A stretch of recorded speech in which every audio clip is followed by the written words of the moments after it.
மதுரை மீனாட்சி பதிப்பகம் வழங்கும் சுருக்கெழுத்து ஒலிநாடா. தமிழ் சுருக்கெழுத்து உயர்வேகம் நிமிடத்திற்கு 120 வார்த்தைகள். பிப்ரவரி 2025 முதல் தாள். குரல் கொடுத்துள்ளவர் Madurai cookie Jayabalan. Pretty comments. மாண்புமிகு பேரவை தலைவர் அவர்களே, பல்லாண்டுகள் சிறப்புமிக்க நீண்ட பாரம்பரியமிக்க இந்த பேரவையில் சுற்றுச்சூழல் மற்றும் பத்திரப்பதிவு குறித்த மானிய கோரிக்கைகள் மீது பேச வாய்ப்பு கிடைத்ததற்காக பெருமகிழ்ச்சி அடைகிறேன். நமது மாநிலத்திற்கு வருவாய் ஈட்டி தருவதில் 3வது இடத்தில் பத்திரப்பதிவுத்துறை உள்ளது. இந்த துறையில் கடந்த பல வருடங்களில் பாராட்டத்தக்க பல்வேறு முன்னேற்றங்கள் செய்யப்பட்டுள்ளன. அதே சமயம் இதனால் ஏற்படக்கூடிய சில பிரச்சனைகளையும் அவையின் கவனத்திற்கு கொண்டு வர விரும்புகிறேன். குறிப்பாக கிராம பகுதிகளில் சரியான இணைய வசதி இல்லை. மேலும் மின் தட்டுப்பாடு அடிக்கடி ஏற்படுகிறது. இதனால் இணையவழி பத்திரப்பதிவு தடைபடுகிறது. பல நேரங்களில் சென்னையில் உள்ள முதன்மை கணினிகளை தொடர்பு கொள்வதிலும் சிக்கல்கள் ஏற்படுகின்றன. எனவே இவற்றை போக்க ஒத்துழைப்பு அளிக்க வேண்டுமென்று மாண்புமிகு உறுப்பினர்களின் சார்பாக அரசை வேண்டி விரும்பி கேட்டுக்கொள்கிறேன். அடுத்தபடியாக, சீட்டு நிறுவனங்களை மாவட்ட பதிவாளர் அலுவலகத்தில் மட்டுமே பதிவு செய்பவர்களுக்கு பல்வேறு பிரச்சனைகள் ஏற்படுகின்றன. எனவே இதனை கருணையுடன் பரிசீலித்து அந்தந்த சார் பதிவாளர் அலுவலகத்திலேயே இத்தகைய நிறுவனங்களை பதிவு செய்ய வேண்டும் என்று மாண்புமிகு அமைச்சர் அவர்களை கேட்டுக்கொள்ள விரும்புகிறேன். மேலும் பத்திரப்பதிவில் நிலங்களின் வழிகாட்டி மதிப்பீடுகளை நிர்ணயிப்பதில் உள்ள பிரச்சனைகளை அரசின் கவனத்திற்கு கொண்டுவர கடமைப்பட்டுள்ளேன். குறிப்பாக சொல்ல வேண்டும் என்றால், நாகர்கோவில் பகுதியில் பல இடங்களில் நிலத்தின் சந்தை மதிப்பு குறைவாகவும் அரசின் வழிகாட்டி மதிப்பு கூடுதலாகவும் உள்ளது. இதனால் தேவையின்றி மக்கள் அதிக பதிவு கட்டணம் செலுத்த வேண்டியுள்ளது.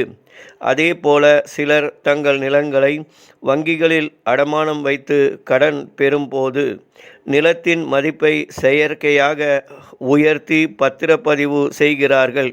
இதனால் பின்னர் அருகிலுள்ள நிலங்கள் பதிவு செய்யப்படும் போது அந்த உயர் அளவே அடிப்படையாக கொள்ளப்படுகிறது. எனவே ஒரு சிலரால் அனைத்து மக்களும் பாதிக்கப்படுகிறார்கள். ஆகவே வருவாய் மற்றும் பதிவுத்துறை அலுவலர்கள் கொண்ட குழுவை அமைத்து இவற்றை சீரமைக்க வேண்டுமென்று அன்போடு கேட்டுக்கொள்ள கடமைப்பட்டுள்ளேன். மாண்புமிகு தலைவர் அவர்களே, சுற்றுச்சூழல் துறையை பொறுத்தவரை திருப்பூர் நகரத்தில் சாயப்பட்டறைகள் நிறைய உள்ளன. அவற்றிலிருந்து வெளியேறும் கழிவு நீரால் அங்குள்ள நீர்நிலைகள் பாதிக்கப்படுகின்றன.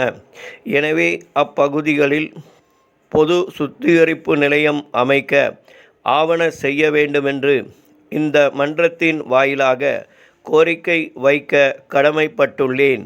சுற்றுச்சூழலை பொறுத்தவரை மற்றொரு முக்கியமான கருத்தை மாண்புமிகு முதலமைச்சர் அவர்களின் கனிவான கவனத்திற்கு கொண்டு வர கடமைப்பட்டுள்ளேன். கடந்த சில ஆண்டுகளாக தமிழ்நாட்டில் சுற்றுலா அதிக அளவில் வளர்ந்து வருகிறது. இது மாநிலத்தின் வளர்ச்சிக்கு வழிவகுக்கும் என்று சொன்னால் அது மிகையாகாது. அதே நேரத்தில் மலை வாசஸ்தலங்களுக்கு வரும் பயணிகள் பிளாஸ்டிக் பைகளை எங்கு பார்த்தாலும் எறிந்துவிட்டு செல்கிறார்கள்.